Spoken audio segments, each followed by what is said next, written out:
마가복음 15장 보시겠습니다.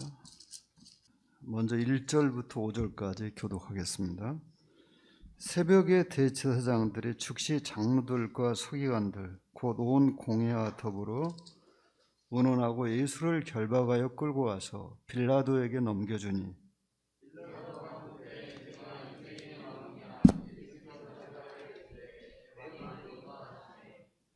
대제사장들이 여러 가지로 고발하는지라.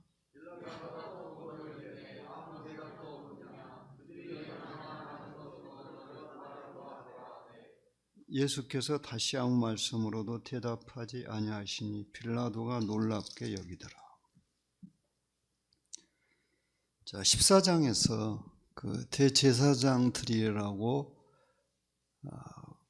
기록된 그 배경을 말씀드렸습니다. 원래 대제사장은 종신직이었습니다. 그런데 이스라엘이 로마의 식민지가 된 후에는 로마에서 대제사장을 임명하는 그 권한을 뺏어갔습니다. 그래서 임기 1년. 그런데 로마 당국이 이 사람은 계속 대제사장을 해도 괜찮겠다고 하면은 연장을 했습니다. 그러나 한번 대제사장이 된 사람들은 평생을 그 사람들을 대제사장으로 불렀기 때문에 우리 주님 시대에는 이 대제사장이 2명 이상이 있었던 것입니다. 전임 제사장과 현재 제사장이요. 자, 새벽에 대제사장들이 즉시 장로들과 서기관들 곧 온 공회와 더불어, 여기서 공회는 산헤드린을 말할 것입니다. 유대인들의 최고 의사 결정 기구인. 그런데 이 공회는 원래 밤에는 못 모이게 되어 있습니다. 그리고 명절 기간엔 또 역시 못 모입니다. 그런데 이들은 우리 주님을 죽여야겠다는 오직 그 한 가지 목적으로 불법을 행하면서도 그것에 대해서 조금도 두려워하지 않았습니다. 그들은 그들대로 어떤 논리를 가지고 있었겠지만 우리 주님을 죽이는 것이 어떤 불법을 저지르는 것보다 그들에게는 더 중요했습니다. 그러나 부득이해서 밤에 공회를 열었다면은 그 다음날 날이 밝으면은 다시 성전 앞에서 그 공회를 열어야 합니다. 그래서 이들이 자신들이 밤사이에 결정한 그 불법 공회의 정당성을 인정받기 위해서 아마 아침에, 여기 새벽이라고 그랬어요. 새벽이면은 거의 해가 뜨기 전이죠. 다시 그들이 모였습니다. 그러나 그들에게는 사형 집행권이 없었습니다. 사형 집행권은 그 당시 로마의 총독에게만 있었습니다. 그래서 이제 빌라도에게 우리 주님을 끌고 갔던 것입니다. 빌라도는 AD 26년부터 36년까지 약 10년 동안 유대를 통치했습니다. 그런데 이 빌라도는 처음부터 유대를 무시한 아주 거친 사람이었습니다. 그리고 신도 모독하는 사람이었다고 합니다. 그래서 누가복음 18장에 항상 기도하고 낭망치 말해야 될 것을 비유로 하여 가라사대, 거기에 그 배경이 되는 인물이 빌라도가 아닌가 이런 생각이 듭니다. 왜냐하면 거기에 나오는 하나님을 두려워하지 않고 사람을 무시하는 그 재판관, 빌라도가 그런 사람이었습니다.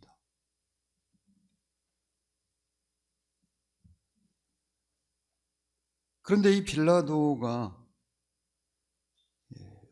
예외적으로 우리 주님의 재판에 대해서 대단히 신중을 기하고 있습니다.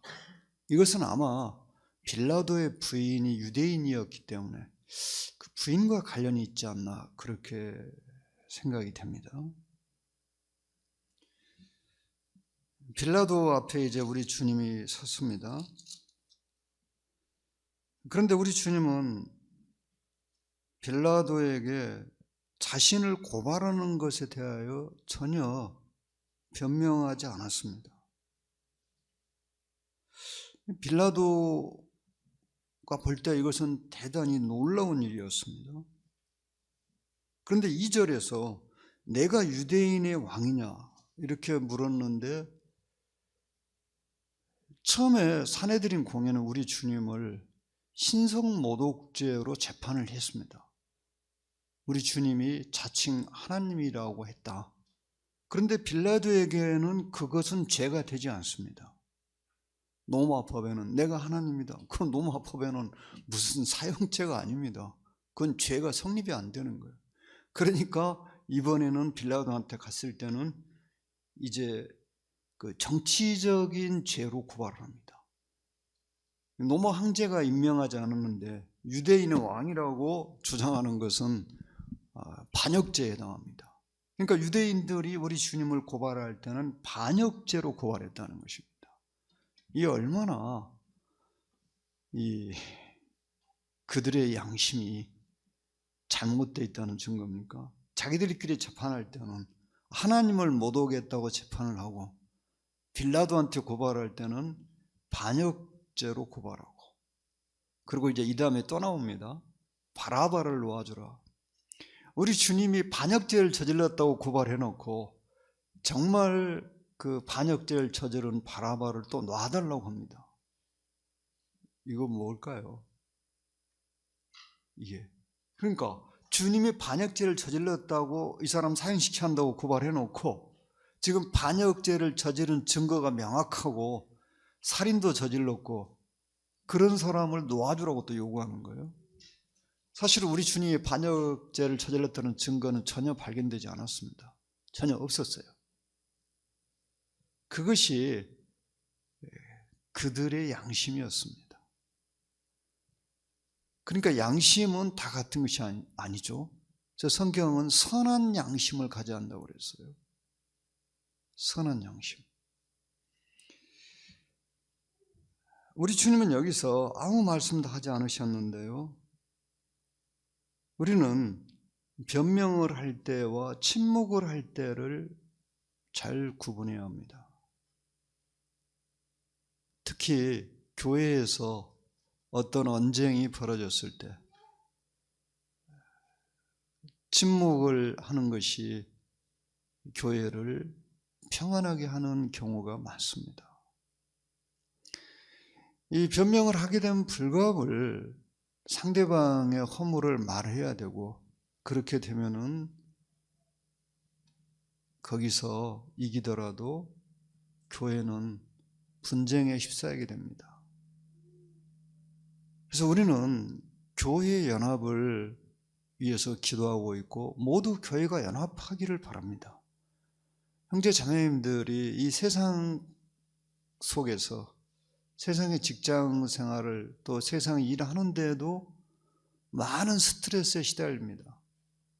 때로 그 일하는 과정 중에서 분쟁이 발생하기도 합니다. 저 역시 그런 일들을 겪었으니까요. 그런데 우리가 교회로 모였는데 교회에서조차도 서로 다투고 있다. 또 교회로 모이는데 그냥 편안한 마음으로 모이지 못하고 조마조마하다. 그러면은 얼마나 힘들겠습니까? 그렇게 된다면은 우리의 신앙생활은 너무나도 빛이 바라겠죠. 그래서 성경에 교회가 다투었다는 기록은 별로 없습니다.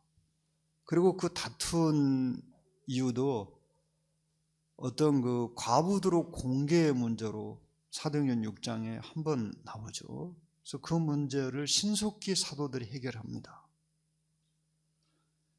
우리는 교회에 모이는 목적이 하나님을 배우고 또 서로 이 인생살이의 어려움들을 말하고 그것을 위해서 기도하고 돕고 복음을 전하기 위해서 모입니다. 그래서 교회의 연합, 우리가 마음을 같이 해서 모이는 것은 우리 모두의 노력이 필요합니다. 자, 6절부터 또 15절까지 보겠습니다. 명절이 되면 백성들이 요구하는 대로 제수 한 사람을 놓아주는 전례가 있더니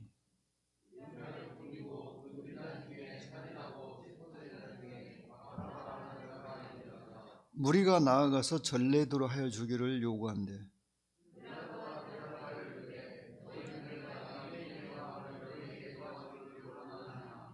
이는 그가 대제사장들이 시기로 예수를 넘겨준 줄 알미러라.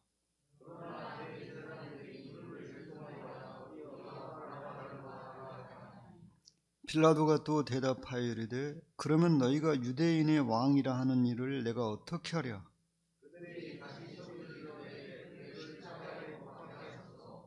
빌라도가 이르되 어찌미냐 무슨 악한 일을 하였느냐 하니 더욱 소리 지르되 십자가에 못 박게 하소서 하는지라.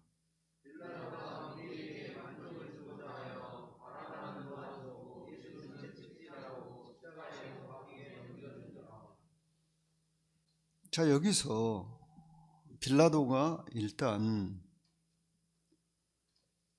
우리 주님에 대한 이 사건의 진실을 파악했습니다. 대제사장들이 시기로 넘겨줬다. 즉 대제사장들은 자기들이 차지하고 있었던 종교적인 그 위치가 우리 주님에 의해서 위태롭게 됐습니다. 사실은 그들이 위선자들이었다는 것은 성경이 명백하게 증거합니다.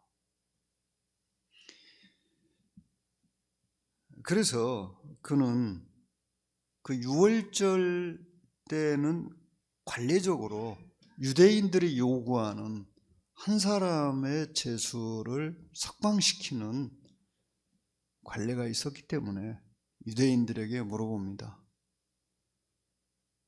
유대인의 왕이라고 하는 예수를 놓아줄까? 그러면 그들이 우리 주님을 유대인의 왕이라고 고발했어요. 고발할 때요. 그런데 이쪽은 반란을 일으킨 바라봅니다. 자기들이 우리 주님을 유대인의 왕이라고 했으면은 당연히 유대인의 왕을 놓아달라고 해야 되겠죠. 그런데 바라바를 놓아달라고 합니다. 이것도 말이 안 맞는 거죠. 로마의 통치자가 유대인의 왕을 놔줄까 하고 물어보니까 바라바를 놓아달라. 근데 이 바라바는 반란을 일으키고 살인한 자예요. 여기서 빌라도의 태도, 원래 빌라도는 군인이었다고 합니다. 그리고 그 당시에 빌라도는 유대와 사마리아, 갈릴리까지 다스리고 있었어요. 그러나 사실은 빌라도 위에 진짜 총독은 따로 있었습니다. 그 사람은 시리아 총독인데요. 빌라도는 그 시리아 총독의 관할하에 있었습니다.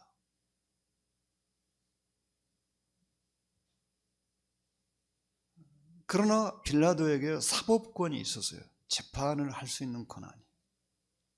물론 시리아 총독은 유대 지역만 관할하는 것이 아니라 더 넓은 지역을 관할을 했어요.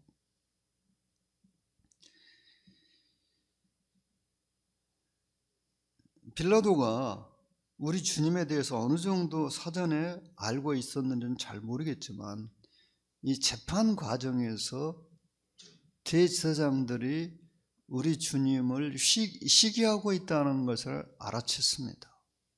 그리고 우리 주님에게 죄가 없다는 것도 알았습니다.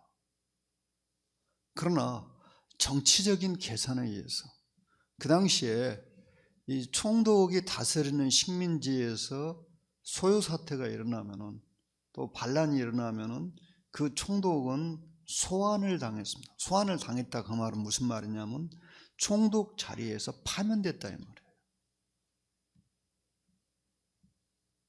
그런데 그 당시에 이 6월절 명절이었기 때문에 수많은 유대인들이 예루살렘에 모였습니다.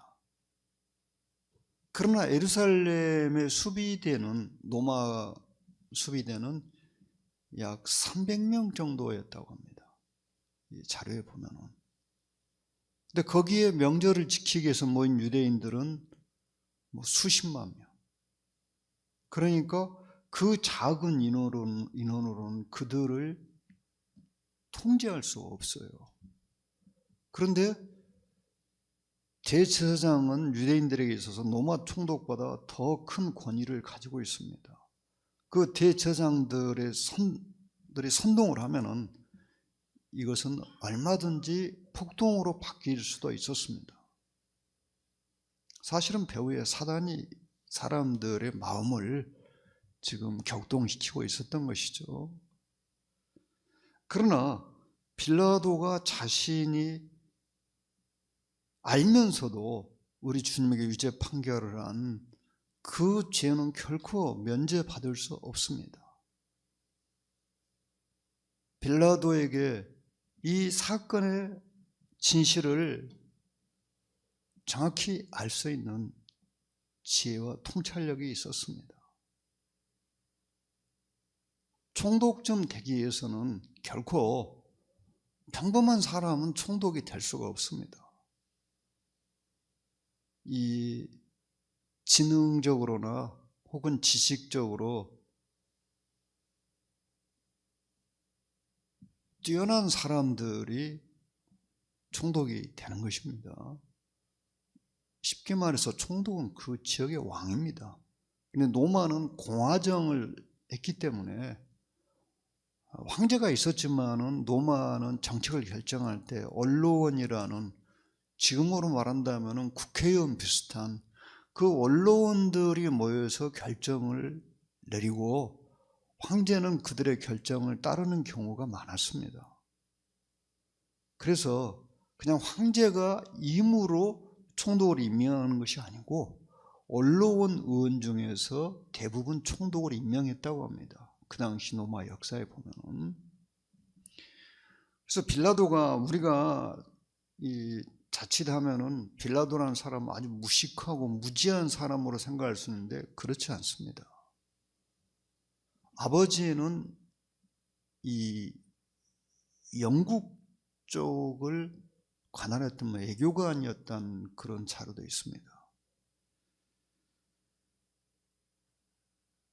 이렇게 충분히 이 사건의 진실을 알아볼 수 있는 지혜를 가지고 있었지만 이 사람은 왜 잘못됐을까요? 공의롭지 못했어요. 그러니까 우리들은 하나님께 지혜를 구하면서 동시에 우리가 생각해야 되는 것은 하나님이 우리에게 주시는 지혜와 통찰력을 가치 있게 사용하기 위해서는 우리들이 의를 행해야 한다는 것입니다. 의가 없는 지혜와 통찰력은 별로 유익을 끼치지 못합니다. 진실을 알면서도 진실을 행하지 않는,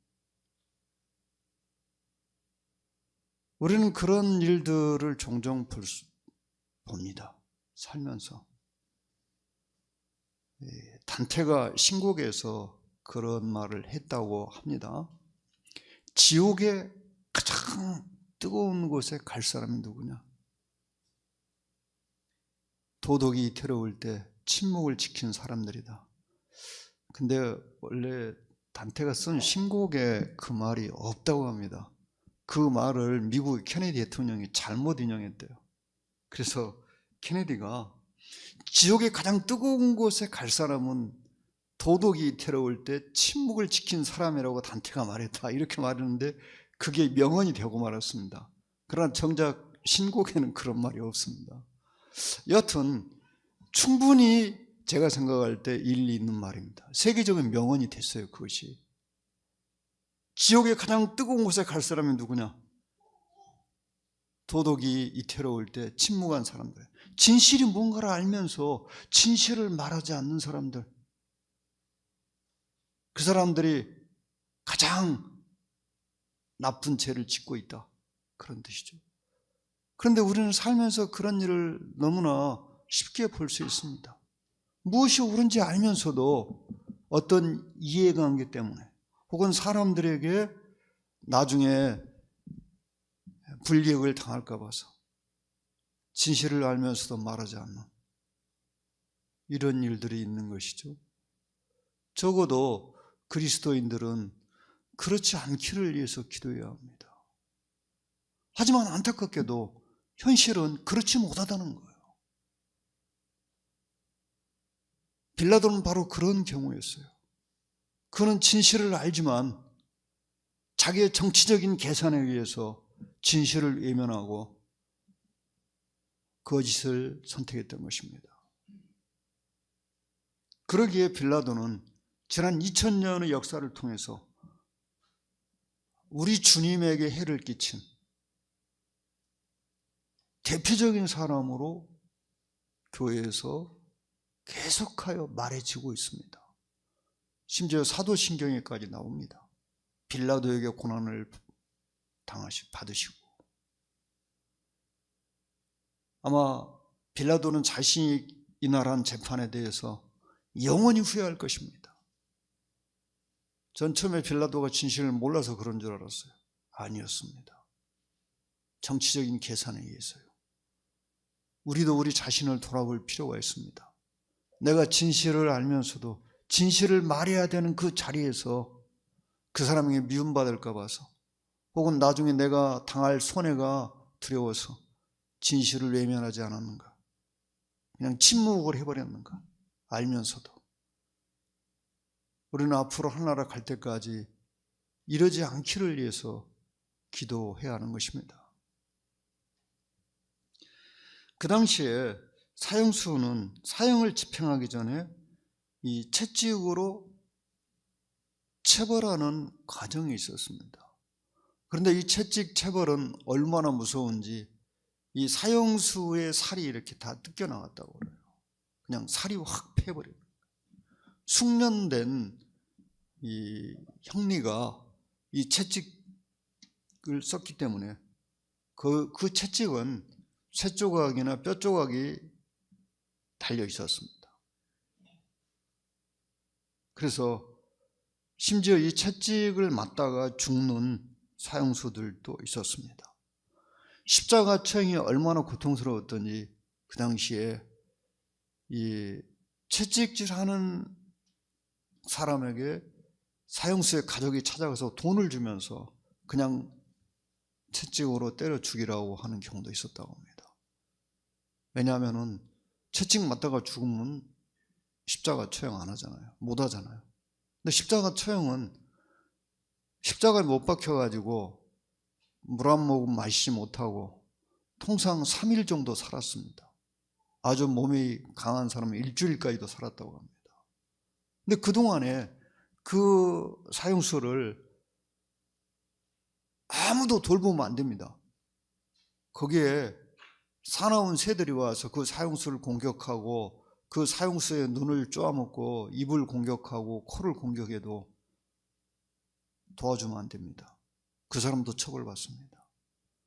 그래서 그런 끔찍한 부탁을 했다고 합니다. 16절부터 또 32절까지 보겠습니다. 군인들이 예수를 끌고 브라이토리온이라는 뜰 안으로 들어가서 온 군대를 모으고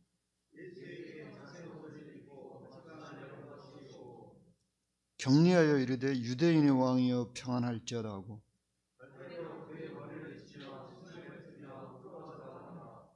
희롱을 당한 후 자색 옷을 벗기고 도로 그의 옷을 입히고 십자가에 못 박으려고 끌고 나가니라.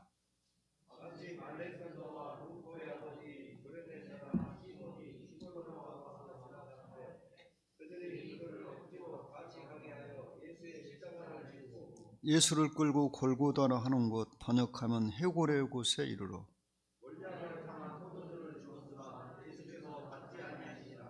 십자가에 못 박고 그 옷을 나눌 때 누가 어느 것을 가질까요? 제비를 뽑더라. 그 위에 있는 죄패 유대인의 왕이라 썼고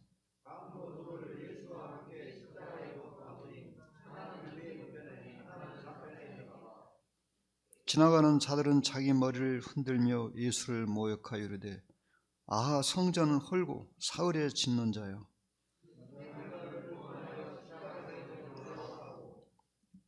그와 같이 대제사장들도 서기관들과 함께 희롱하며 서로 말하되 그가 남은 구원하였으되 자기는 구원할 수 없도다.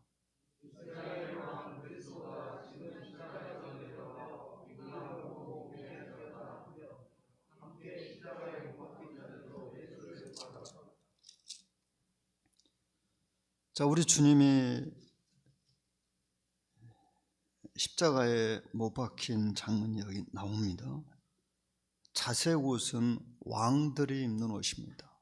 그래서 유대인의 왕이라고 했기 때문에 우리 주님에게 이 왕복을 입히고 왕관 대신에 가시관을 씌우고 또 손에 갈대를 들리고요. 그 왕의 통치권을 상징하는 호를 상징하는 거죠. 주님을 모욕하기 위해서 이렇게 한 것이죠. 그런데 여기에 이 처형을 담당한 군인들, 그 당시에는 4명이 한 조였다고 합니다. 또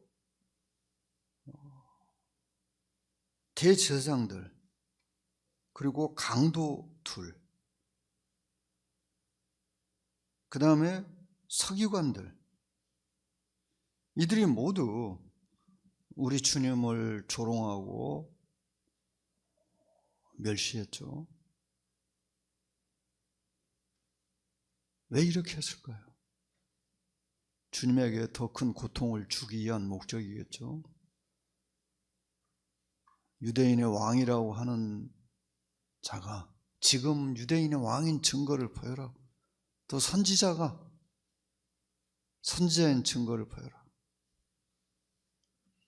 우리는 주님께서 그들에게 그들이 회방하고 조롱하는 것에 대하여 그렇게 하시지 않은 이유를 압니다. 만약에 우리 주님이 그들이 말한 대로 하셨으면 아무도 천국에 갈 수 있는 소망을 가질 수 없기 때문입니다. 아무도 죄에서 구원받을 수 없기 때문에요. 그런데 우리 주님은 그들을 보시면서 기도하셨죠. 아버지여 저들의 죄를 사하여 주옵소서. 저들은 자기들이 하는 일이 무엇인지 알지 못합니다. 자, 여기 마가복음에는 그 말씀이 없어요. 다른 성경에 있죠. 그러면 우리 주님의 그 말씀을 곰곰이 생각해 볼 필요가 있습니다. 우리들이 저들은 자기가 하는 짓이 무엇인지 알지 못함입니다. 여러분, 인간의 불행이 뭘까요? 인간은 자신의 실상을 모른다는 것입니다.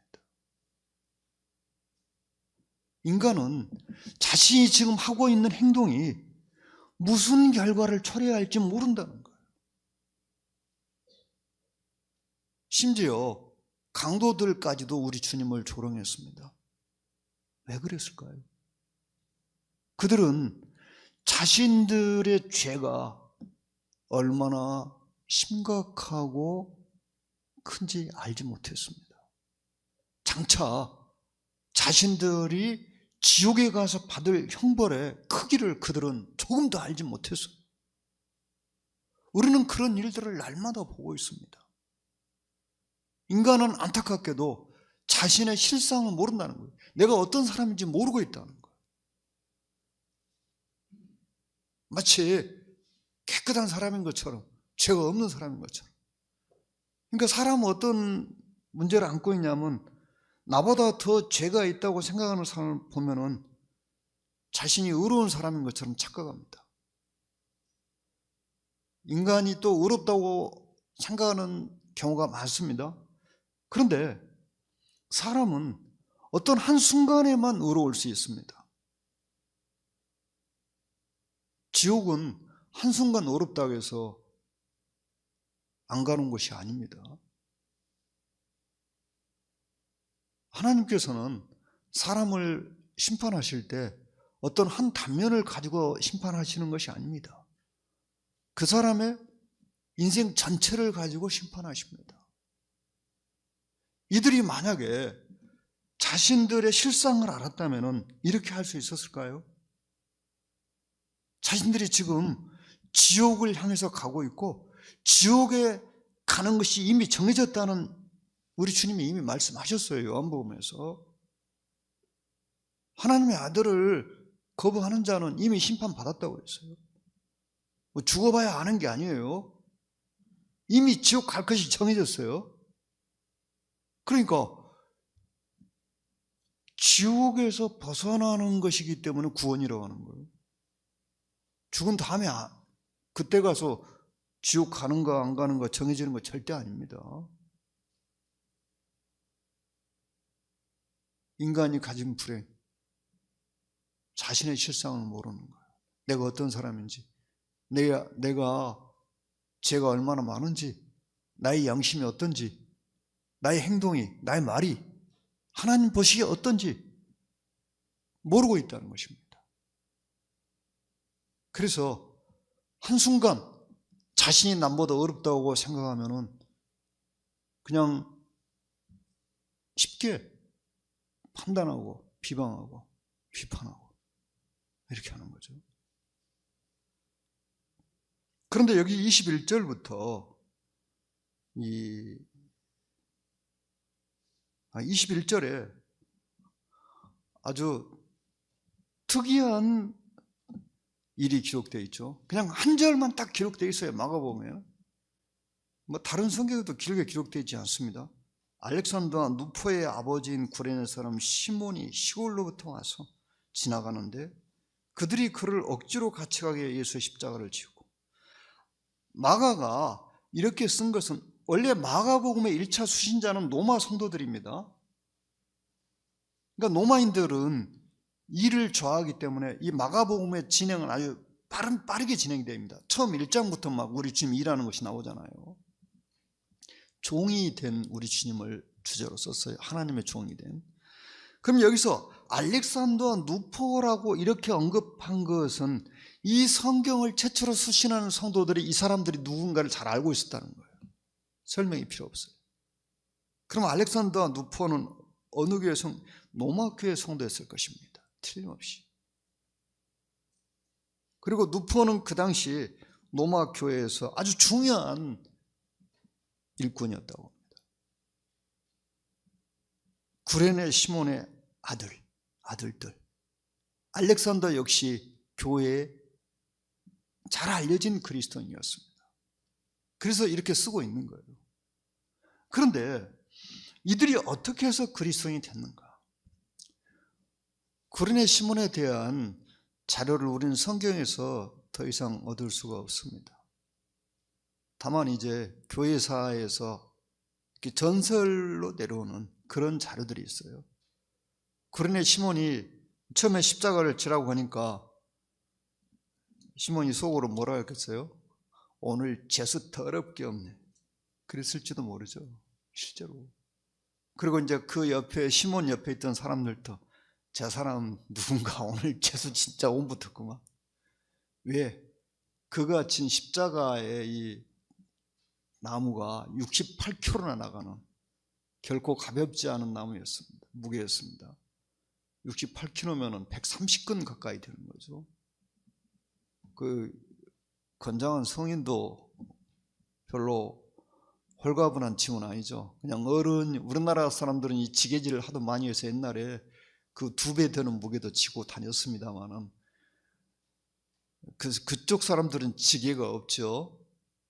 뭐 그렇다고 해서 짐을 안 지는 건 아니겠죠. 하여튼 시몬이 우리 주님의 십자가를 대신 지게 됐습니다. 주님은 그 전날 꼬박 밤을 새우고 채찍에 맞고 지칠 대로 지쳤습니다. 그래서 사형을 집행하는 군인들이 도저히 이 사람 안 되겠다, 이 지옥 갈 수가 없다, 지옥 가면서 쓰러지고 또 쓰러지니까, 그래서 그 당시 공무를 수행하는 로마 군인들은 아무든지 징발해 가지고 일을 맡길 수 있었다고 합니다. 이건 불법이 아니에요. 그런데 이렇게 보니까 어수룩하게 본 구레네 시몬, 오늘날 리비아의 수도 트리폴리 지역이죠. 거기서 명절을 지키기 위해서 올라왔어요. 멀리 왔죠. 그러니까 시골뜨기처럼 보이는 시몬이 맨맛했던 모양이죠. 그래서 십자가를 지었습니다. 그런데 여러분, 이 구레네 시몬이 진 68km 나가는 십자가, 그것이 뭐였는지 아십니까? 그게 그가 지고 간 거리는 대략 800m 정도 됐다고 그러기도 합니다. 거리 환산해 보니까. 그 비밀을 아신다면은 형제 자매님들은 지금 이 세상에 사는 동안에 생각이 확 달라질 수밖에 없습니다. 그것은 무거운 짐이었지만 사실은 그것은 축복의 짐이었어요. 왜? 구레네 시몬이 만약에 십자가를 그날 안 졌다, 그럼 그 사람이 그리스도를 믿었겠습니까? 아니에요. 우리 주님에 관한 영화에 보면은 그 나오죠. 구레네 시몬이 뭐라고 말합니까? 로마 군인이 야, 너 이거 줘 하니까 내가 왜 줍니까? 이렇게 시끄러, 빨리 줘 하니까 그 사람이 딱 지면서 지기 전에 그러죠. 아니, 저분이 하나님 아들이고 선지자라면서 저 불쌍한 분을 위해서 이 짐을 질 사람이 아무도 없단 말입니까? 제자가 12명이나 있었고 수천 명이 따라다녔다면서 저분을 위해서 십자가를 질 사람이 단 한 사람도 없단 말입니까? 줬어, 내가 치겠어. 그런 게 나옵니다. 실제로 우리 주님의 그 고난에 대한 영화를 보면. 그리고 그 사람이 이걸 지고 이제 주님과 같이 올라갑니다. 그때 주님이 십자가를 딱 지는 시몬을 영화에서는 아주 따뜻한 눈으로 보십니다. 그리고 구레네 시몬은 그리스도인이 됐어요. 그러니까 성경에, 세상에 구레네는 유다 땅도 아니에요. 성경에 그 이름이 올라갔어요. 아들들의 이름이 올라갔습니다. 그리고 그 아들들은 교회에서 중요한 사람들이 됐습니다. 그가 진 십자가는요, 결코 짐이 아니었어요. 그건 축복이었어요. 억지로 진 축복이에요. 우리가 주님을 위해서 이 세상에 사는 동안에 내가 원해서 주님의 일을 맡든지 아니면 억지로 맡든지, 그것은 장차 우리 주님 앞에 갔을 때 복이었다는 것을 깨닫게 될 것입니다. 그런데 안타까운 것은 지금 주님을 위해서 일을 해야 되는데 아무도 없는 거예요. 이 일을 할 사람이. 그런 일은 얼마든지 있습니다. 아무도 없어. 여러분, 오늘 여기 명절 연휴 마지막 날인데 다른 거 다 제쳐놓고 여기 나오셨어요. 예배당에. 이거요, 아무 보상이 없다고 생각하십니까? 또 집회에 빠지지 않고 나오시는 성도님들, 아무 보상이 없을 것 같습니까? 우리가 집회에 모이는 이유가 뭡니까? 예수님 때문에 모이는 거잖아요. 예수님이 아니면 우리가 왜 교회에 나옵니까? 또 교회 여러 가지 일들을 아무 보수를 받지 않고 그냥 무료로 하는 이유가 뭡니까? 예수님 때문이잖아요. 돈 받고 하시지 않잖아요. 돈 준다고 해도 안 받으려고 하잖아요. 예수님 때문에. 우리는 모두 그리스도인입니다. 그런데 어떤 때 보면은 그냥 극히 소수의 사람들만이 주님을 위해서 일을 하고 있는 이런 경우들이 있습니다.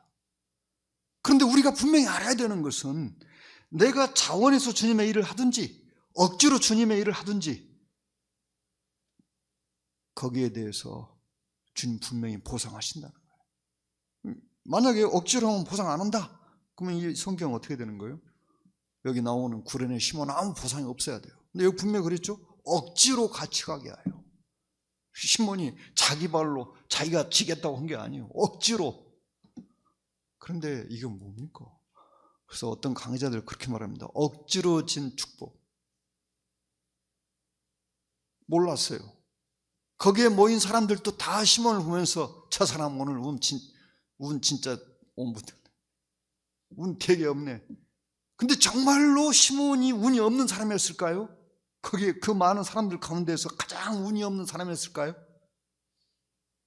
그렇게 이해하고 있다면 그 사람은 영적으로 소경입니다. 알렉산더와 누포는 교회의 장로였고 알렉산더 역시 경건한 그리스도인이었습니다. 구레네 시몬은 구원받았고 틀림없이 그 집안은 복음이 집안 모든 사람들에게 역사했을 것입니다. 하나님께서 주시는 것은 무거운 짐이 아닙니다. 주님을 위해서 우리들이 무거운 짐을 진 것처럼 착각할 수 있습니다만 하나님은 하나님을 믿는 사람들에게 그런 무거운 짐이나 지라고 하시지 않습니다. 그것은 틀림없이 하나님 앞에 갔을 때 그 짐의 무게만큼 하나님이 우리에게 주신 복이었다는 것을 알게 될 것이고 그 자리에서 육신적인 그리스도인들은 그냥 경악할 것이에요. 내가 왜 몰랐을까? 왜 모릅니까? 우리의 마음이 누구한테 가 있느냐 이거예요. 내가 주님을 사랑하고 주님을 위해서 살고자 하는 마음이 있다면 하나님께서는 우리에게 억지로라도 복을 지우지만은 우리 마음이 주님 생각하지 않고 그냥 내가 그냥 천국 가게 된 그걸로 난 충분하다. 천국 가게 됐으면 됐지 뭔 산까지 바라고. 전 그런 글을 보면서 아유 실세합니다. 이 사람 도대체 무슨 말을 하고 있는 거야? 그러면 사도 바울이나 베드로나 요한은 다 바보였습니까? 그들은 이미 오래전에 천국 갈 자격을 얻었어요. 그런데 그들이 바보 멍청이가 아닌 이상 천국 갈 자격을 얻었으면 그냥 적당히 섬기고 살다 가지 왜 그 고생을 하고 온갖 이 노력을 하면서 주님을 전하고 살았을까요? 멍청이가 아닌 이상. 그들은 뭔가 우리가 모르는 것을 알고 있지 않았겠습니까? 앞으로 하늘나라에 가서 그리스도 심판대에서 수많은 그리스도인들이 정말 통곡하고 뉘우칠 이런 일들은 수없이 벌어질 것입니다. 왜 내가 세상에 있을 때 그걸 알지 못했을까? 그때 그게 내가 거절했던 그 일, 내가 안 하려고 했던 그 일이 주님께서 나에게 준 복이었는데 내가 복을 버렸구나. 아니 내가 복을 그냥 차버렸구나. 이것을 알게 될 것이다 이 말이에요. 구레네 시몬 어쩌면 흑인이었을지도 모릅니다. 그쪽 아프리카에서인가요? 그건 확실하지 않아요. 흑인이라고 추측하기도 어떤 학자들은 그렇게 말하기도 합니다만 유대인이 거기 가서 살 수도 있잖아요. 이 사람은 유대인이었을 가능성이 많죠. 그러니까 명절 지키러 온 거잖아요. 그런데 그날 거기에 모인 대다수 사람들이 시몬에게 정말 오늘 제일로 재수없는 사람, 시몬 자신도 그렇게 생각했을 수도 있어요. 처음에 그 사람이 알고 보니까 그날 가장 복받은 사람이었다는 것을 우리는 이제 알고 있습니다. 거기에 많은 사람들 모였는데 주님의 제자들조차도 주님을 위해서 십자가를 치지 못했는데 그가 십자가를 쳤어요. 그리고 그는 그의 가족들이 주께로 돌아오는 놀라운 은혜를 입었습니다. 그리고 그들의 이름이 세상에 아버지, 아들 둘의 이름이 성경에 기록되는, 그것도 주님을 위해서 희생한 것으로 기록되어 있는 이 엄청난 일을 우리들이 어떻게 다 알 수 있을까요? 주님은 오늘날에도 계속해서 주님을 위해서 이 무거운 짐을 질 사람들을 찾고 계십니다. 억지로라도 주님이 우리들에게 주님을 위해서 헌신할 수 있는 이런 짐을 지어줄 때 우리는 그것을 알아볼 수 있는 영적인 분별력이 필요합니다. 안타깝게도 십자가에 못 박힌 강도들, 대제사장들, 서기관들은 자신들의 실상을 알지 못했어요. 그들이 지금 어떤 상태에 있는지, 그들이 얼마나 나쁜 사람들인지, 그들이 얼마나 악한 죄인들인지를 알지 못했습니다. 이것은 이 세상 대부분의 사람들의 모습이기도 합니다. 인간은 자신의 실상에 대해 잘 알지 못하는 거예요. 그래서 그냥 함부로 남 해방하고 멸시하고 조롱하는 거예요. 33절부터 또 끝까지 보겠습니다. 제6시가 되면 온 땅에 어둠이 임하여 제9시까지 계속하더니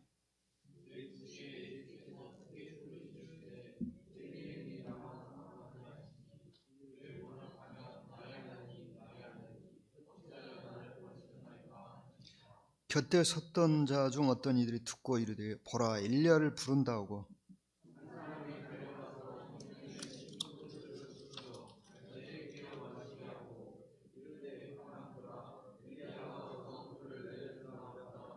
예수께서 큰 소리를 지르시고 숨지시니라.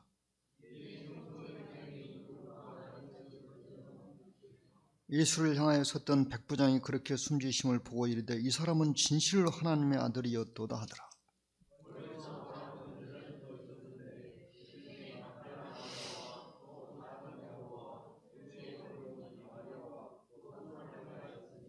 이들은 예수께서 갈릴리에 계실 때 따르며 섬기던 자들이요 또 이에 예수와 함께 예루살렘에 올라온 여자들도 많이 있었더라.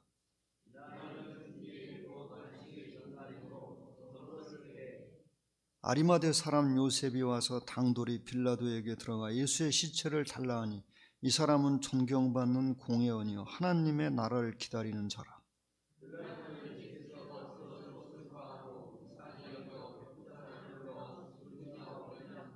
백부장이 알아본 후에 요셉에게 시체를 내주는지라.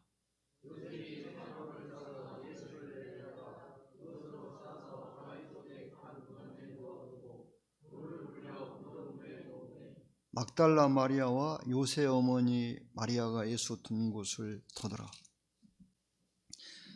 자, 제6시. 여기서 마가는 유대인 시간을 사용하고 있습니다. 이게 조금 의아한데요. 분명히 마가복음은 로마인들에게 처음에 보내진 걸로 아는데 로마 시간을 안 쓰고 유대 시간을 쓰고 있어요. 그러면 제3시에 십자가에 못 박혔으면은 이제 우리 시간으로 계산하면 9시입니다. 6시면 12시가 되겠죠. 그리고 9시, 성경에는 9시예요. 우리 시간은 오후 3시입니다.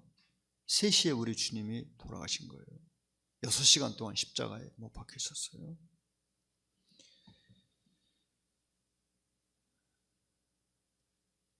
자, 여기에 시간을 우리 시간으로 환산을 하면 여기다 6을 더하면 됩니다. 그럼 우리 시간이 나옵니다. 자, 9시에 운명하셨다고 그랬죠. 그럼 오후 3시겠죠. 6을 더하면은. 이들이 마지막까지 우리 주님을 괴롭히죠. 36절에 갈대에 껴 마시게 하고. 얼마나 정말로 딱한 일일까요? 사람이 죽을 때는 그 사람이 극악한 죄인이어도 사람들이 동정을 하는 것이 맞는데, 우리 주님은 죄를 찾을 수가 없었고 살아계시는 동안에 수많은 사람들을 고치고 수많은 사람들을 죄에서 구원하셨습니다. 그들의 연약함을 담당하셨어요. 그런데 우리 주님이 운명하시는 그 시간까지 사람들은 주님을 멸시하기를 계속했습니다. 그런데도 주님은 그들을 위해서 기도하셨어요. 그리고 성소휘장이 위에서부터 아래로 찢어졌다고 그랬어요. 이것을 어떻게 알았을까요? 성경을 쓴 사람들이 그 시간에 제사장들이 성전에서 일을 하고 있었어요. 성전 일을 하고 있었다 이 말이에요. 그러니까 이렇게 정확히 알게 된 거예요. 그리고 그것이 예루살렘에 다 소문났어요. 예수님이 돌아가실 때 큰 소리를 지르셨다고 했어요. 그 시간에 성소휘장 위에서 하루를 찢어졌다고 제사장들이 증언한 거예요. 나중에 하나님께서 그 일을 하셨다는 것이 분명하죠. 위에서 아래로 찢어졌어요. 6마리의 말이 양쪽에서 잡아다녀 찢을 수 있는 휘장이었습니다. 그건 인력으로는 찢을 수 없는 휘장이었습니다. 이런 놀라운 이적을 보고도 유대인들은 깨닫지 못했습니다. 그런데 오히려 39절에서 우리는 이 사형 집행을 감독하던 로마의 백부장이 우리 주님이 하나님 아들이라고 인정하는 것을 봅니다. 유대인들 마음은 그들의 악한 이 마음이 그들의 마음을 확 잡고 있어요. 악한 생각이, 잘못된 생각이. 우리 주님에게 그들이 악감을 가질 이유는 전혀 없었습니다. 뭔가 핑계거리가 있어야 할 거 아닙니까? 그렇게 하려면은. 근데 없어, 아무것도. 그런데 주님을 미워했어. 뭐 때문입니까? 자신들의 죄를 드러냈기 때문에. 대제사장, 서기관, 제사장들, 주님을 정죄한 사람들이잖아요. 근데 그들이 왜 주님을 미워했습니까? 자신들의 위선을 드러냈기 때문에, 자신들의 거짓을 드러냈기 때문에.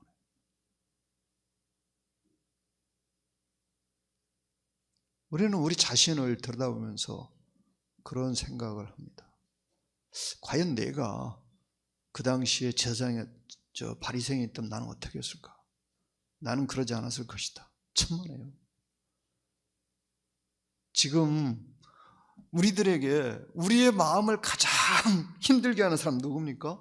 우리의 잘못을 지적하는 사람이죠. 불량기가 가득한 사람이 아니고요. 그렇지 않습니까? 우리 그리스도인조차도 나를 고통스럽게 하는 사람은 내 잘못을 드러내는 사람. 또 있어요. 그 사람 아무 말도 안 해. 근데 그 사람을 만나면 내 잘못이 보여. 그런 사람 있죠. 그 사람 어떤 사람, 어떻게 됩니까? 우리들에게 기분 좋은 사람입니까? 아니죠. 그러니까 인간은 그런 거예요. 자신의 마음속에 있는 잘못들을 깨닫게 하는 그 사람이 싫은 거예요. 근데 우리 주님은 너무나도 분명하게 거기에 그 종교적인 위선자들에게 그냥 주님이 계시는 자체로 그들의 잘못이 그냥 다 드러나 버려요. 그럼 어떻게 하느냐? 잘못을 뉘우치는 것이 아니라 그분을 없애버리려고 하는 것입니다. 그래서 역사를 통해서 청렴 결백한 사람들, 진실하고 의로운 사람들이 박해를 받은 이유는 그것입니다. 사람들의 마음속에 있는 죄를 드러내기 때문에 말하지 않아도 그 사람이 있음으로 내 죄가 보이는 거예요. 내 양심이 깨어나는 거예요. 그 사람이 있으므로. 그런 사람들은 가장 미움을 받았어요. 여러분, 우리는 조심해야 합니다. 가룟 유다가 향유를 부은 베다니의 마리아를 정죄했어요. 낭비했다고. 근데 거기에 제자들이 동조했어요. 얼마나 어리석은 짓입니까? 주님을 위해서 그렇게 했는데, 주님을 위해서 향유 한 병을 통째로 드렸는데 낭비라고 그랬어요. 그러면 주님을 위해서 평생을 드린 사람은 얼마나 낭비한 겁니까? 그런데 우리는 교회 역사에서 주님을 위해서 그냥 평생을 송두리째 드린 사람을 수도 없이 많이 볼 수가 있어요. 그러면 그 사람은 그냥 사람들에게 완전히 아주 바보 멍청이가 돼야 되겠죠. 근데 주님은 그렇게 말씀 안 했거든요. 저 여자를 괴롭게 하지 말아라. 그러니까 제자들의 그 당시 이 영적인 시각이 향유 한 병 주님께 드린 것조차도 낭비라고 생각하는 그 정도 영적 분별력밖에 없어요. 하지만 성령이 임하신데 완전히 달라졌죠. 향유 한 병 주님을 위해서 드린 것이 그렇게 낭비라면은 자신의 인생 전체를 주님께 드린 것은 얼마나 더 낭비일까요? 그런데 주님은 그것을 낭비라고 하셨습니까? 우리는 깊이 생각해 볼 일입니다. 주님을 위해서 하는 것은 그것이 아무리 커도 절대로 낭비라고 할 수 없습니다. 여기에 주님의 제자들은 다 떠나고 여자들이 있었어요. 물론 사도 요한은 있었습니다. 여기에 요새 어머니 마리아, 좀 누군지 잘 이해가 안 가죠. 이분은 누구냐면은 알페오의 아들 야고보의 어머니입니다. 그러니까 알페오의 부인이죠. 사도 중에 한 사람이죠. 알페오의 아들 야고보. 이 준비일이라는 말이 있어요. 42절에 조금 이해하기 어렵죠. 준비일. 안식일이 있는데 준비일은 뭔가? 그럼 안식일을 준비하는 날인가? 원래 주님은 금요일에 못 박혔다고 그렇게 알려져 있습니다. 그러면 준비일은 언제였을까요? 우리 개념으로는 목요일이라고 생각합니다. 그렇지 않아요. 유대인의 시간 개념은 해가 지면서 시작되는 거예요. 그러니까 유대인들은 금요일 할 때는 금요일 밤부터 금요일이에요. 그 전날은 목요일이에요. 금요일 낮 시간은. 그래서 금요일 낮 시간을 가리키는 거예요. 여기서 준비일은. 아리마대 사람 요셉이 와서 당돌의 빌라도에게 들어가. 그러니까 안식일은 금요일 해가 진 후부터 토요일 해가 질 때까지입니다. 자, 요셉 또 니고데모, 이들이 우리 주님의 시체를 갖다가 장사 지냈죠. 그런데 43절에 지금 번역이 조금 이상하게 된 것 같아요. 왜냐하면 요셉은 원래 언어로 우리 주님의 몸을 요구했다고 되어 있습니다. 몸. 이 시체라고 번역했는데요. 그런데 빌라도는 시체를 내줬다고 했어요. 원어에 그렇게 나옵니다. 그러니까 요셉은 주님의 몸을 요구했어요. 그런데 빌라도는 시체를 내줬다고 되어 있어요. 이게. 그러니까 골고다는 아람어고 갈릴리는 헬라어일 거예요. 갈릴리. 이게 똑같은 지역인데 이게 그 말이 틀려요.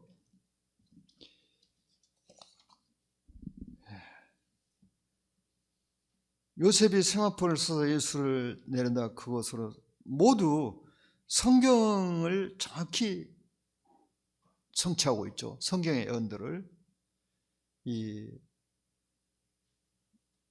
처음 새로 만든 무덤에다 우리 지금 장사했다고 그랬어요. 아마 이 무덤은 이렇게 언덕을 옆으로 터널처럼 판 그 무덤이었겠죠. 막달라 마리아와 요새 어머니 마리아가 예수 둔 것을 보더라. 주님의 제자들은 다 어디로 가고 마지막까지 장례가 끝날 때까지 현장에 있었던 이 두 여인, 하나님께서는 그들의 이름을 성경에 기록해 놓으셨습니다. 우리가 이 세상 사는 동안에 주님을 위해서 우리 자신을 드린 것은 절대로 지워지지 않을 것입니다. 저 천국에 갔을 때요, 어떤 이유에서라도 주님을 위해서 우리 자신을 드릴 수 있는데 그것을 거절한 그 손해는 결코 많이 되지 않을 것입니다. 그리고 그것은 하늘나라 갔을 때 우리에게 커다란 후회를 안겨줄 것입니다. 내가 주님을 위해서 더 잘 살 수 있었는데, 내가 주님을 위해서 더 충성스럽게 섬길 수 있었는데 이것을 내가 놓쳤어. 어떤 이유가 있었어요. 하지만 어떤 이유가 있든지 결코 하늘나라 갔을 때 그것은 정당화될 수 없다는 것입니다. 그리고 우리의 마음에 커다란 후회를 안겨줄 것이라는 겁니다. 여기에 우리 주님의 무덤에 함께하지 못한 제자들에 대해서 성경은 침묵합니다. 그들이 잘못했다고 말하지 않습니다. 하지만 주님의 장례를 마칠 때까지 거기에 수고했던 사람들의 이름을 성경은 써놨습니다. 성경에다 써놨어요. 다른 문서에 써놓은 게 아니고. 그러니까 그리스도의 심판대는 우리의 잘못에 대해서 벌을 주는 것이 아니라 우리가 주님을 위해서 수고한 것에 대해서 보상을 주는 장소입니다. 그런데 수고하지 않은 것에 대해서는 없습니다. 없어요. 우리는 이것을 주의 깊게 봐야 됩니다. 주님의 심판대는 결코 죄를 심판하는 자리가 아닙니다. 주님을 위해서 일한 것에 대해서 보상을 주는 장소예요. 하지만 안타깝게도 일하지 않았으면 보상이 없는 거예요. 그건 어쩔 수가 없어요. 그래서 우리는 이 세상에 사는 동안에 주님을 위해서 일할 수 있는 기회를 꼭 잡아야 됩니다.